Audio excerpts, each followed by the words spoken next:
அள்ளி கொடுப்பதில் வல்லமை பெற்றவன் அப்பன் பழனியப்பன். தினம் அச்சம் தவிர்ப்பவன் ஆறுதல் சொல்பவன் அப்பன் பழனியப்பன். கள்ளங்கவடம் இல்லாதவர் தம்மிடம் காவலில் நின்றிருப்பான்.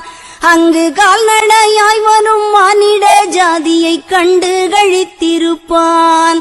துள்ளி வரும்படி வெளுக்கு மேலொரு ஜோதி பிளம்பும் உண்டோ? அந்த சுப்பையன் போல் ஒரு அற்புத தெய்வத்தை சொல்ல மொழியும் உண்டோ? வெள்ளி முகம் 12 கண்டவின் வேறொரு சொர்க்கம் உண்டோ? ஆண்டி வேஷத்திலாயினும் வீரத்திலாயினும் வேலனை வெல்வதுண்டோ? சித்தர் வணங்கிய சேவற்கொடியோனை சேர்ந்து பணிந்திடுவோம்.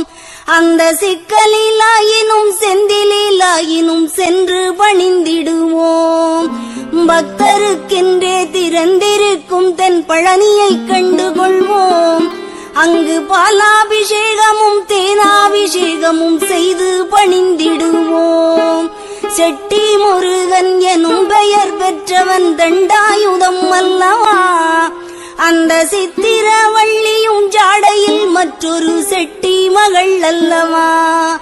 கொட்டி கொடுப்பவன் கோவிலை பார்த்திட கோஷமிட்டோடிடுவோம். முள்ளும் கொத்தட்டுமே கல்லும் தட்டட்டுமே வலி கொஞ்சமும் கண்டுகொள்வோம்.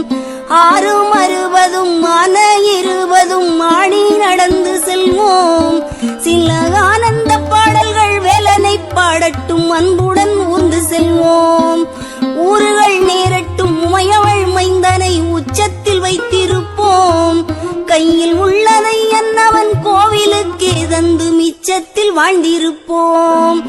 வேலன் திருக்குமரன் செந்தில் வெட்டுவன் கந்தனுக்கு 2 கால்கள் நடக்கின்ற நடையினில் தானுயிர் கனிவு நிறைந்திருக்கு.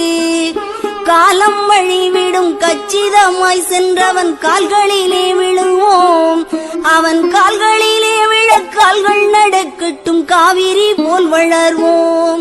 காவிரி